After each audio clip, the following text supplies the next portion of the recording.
আসসালামু আলাইকুম সবাইকে। গতকালকে আমি আর আপা মিলে যে বাজারে গিয়েছিলাম, বাজারে গিয়ে কী কী কেনাকাটা করেছি সেটা আপনাদের সাথে তেমন একটা শেয়ার করতে পারিনি। শুধুমাত্র বাজারে গিয়ে কী কী কিনেছিলাম ওইটুকু কিছুটা আপনাদের সাথে শেয়ার করলো। আজকে এখন আপনাদের সাথে বাকিটুকু শেয়ার করব।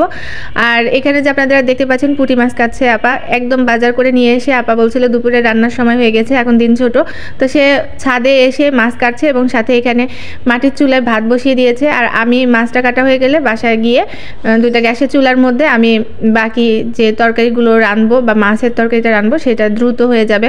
তাই আপা বলছে যে আমি যেহেতু মাছ কাটতেছি পাশাপাশি আমি এখানে ভাতটা বসিয়ে দিই আর আপনি ওই পাশে বাসায় গিয়ে দেখা যাচ্ছে যে বাকি যে রান্নাটা আছে সেটা করে নেন। আমরা এইভাবেই ব্যালেন্স করে চলার চেষ্টা করি, কারণ দিন ছোট, মানুষ বেশি বাসায়, তো সবারই কথা চিন্তা করে আমরা যতটুকু পারি এইভাবেই ব্যালেন্স করার চেষ্টা করি। তো আমি অপেক্ষা করছিলাম যে আর একটু মাছ কাটা হলে তারপর সেইটা নিয়ে বাসায় যেয়ে ধুয়ে তারপর রান্না করব। তো আপা কিছুটা মাছ কেটে ফেলেছে আর বড় বড় পুঁটি মাছগুলো আগে কেটে দিয়েছে, বলছে যে এটা তাড়াতাড়ি রান্না হয়ে যাবে আর আমি বাকি আস্তে আস্তে যে মাছগুলো থাকবে সেগুলো কাটবো। আর আমি আজকে মাছটা রান্না করব হচ্ছে পালং শাক দিয়ে। আর কি দিয়ে রান্না করব সেই জিনিসগুলো শুধু এখান থেকে নিয়ে যাব। কাঁচা টমেটো ছিল, এটাও নিয়েছি, আবার সাথে পেঁয়াজের কালি ছিল, ওটাও নিয়েছি, যাতে করে রান্নাটা করতে আমার আর কোনো কিছু নিতে আসতে না হয়। তো আপা একদম আমাকে মাছগুলো তুলে দিল। আর বাকি যে মাছগুলো আছে ওগুলো মানে কেটে ফ্রিজে তুলে রাখবো, আর যেটুকু রান্না করার মতো সেটুকু নিয়ে যাচ্ছি। আর এই তো আমি এইগুলো নিয়ে একদম সিঁড়ি দিয়ে নেমে যাচ্ছি। এই তো আপার কাছ থেকে আমি বিদায় নিয়ে গেলাম, আর আপা বাকি কাজগুলো আস্তে আস্তে করতে থাকবে। আর এগুলো নিয়ে আমি একদম বাসার উদ্দেশ্যে চলে যাব। এখন বাসায় গিয়ে দ্রুত রান্না করতে হবে, আজকে জুমার দিন। আর জুমার দিনে সবাই তাড়াতাড়ি খেতে আসবে বাসায় নামাজ পড়েই। আর ওই সময় যদি আমরা খাবারগুলো না সার্ভ করতে পারি তখন আরও বেশি কষ্ট লাগবে।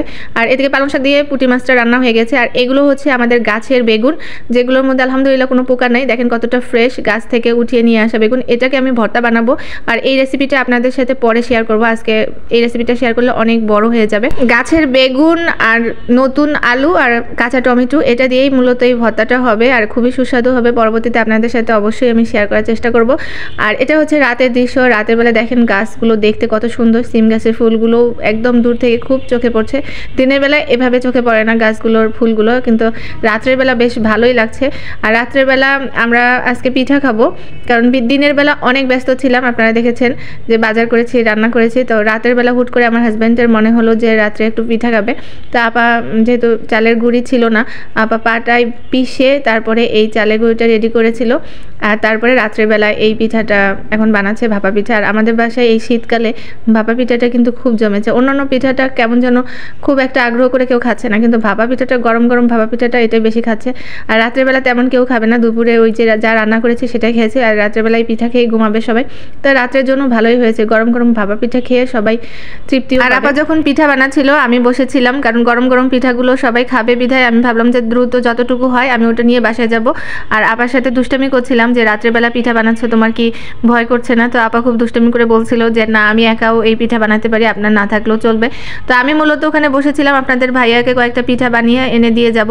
তারপরে গিয়ে কিছুক্ষণ আপার সাথে গল্প করেছিলাম, আর পিঠা বানিয়েছে আপা, কারণ রাত্রের বেলা আপা এভাবে একা একা পিঠা বানাবে আমার কাছেও ভালো লাগছিল না।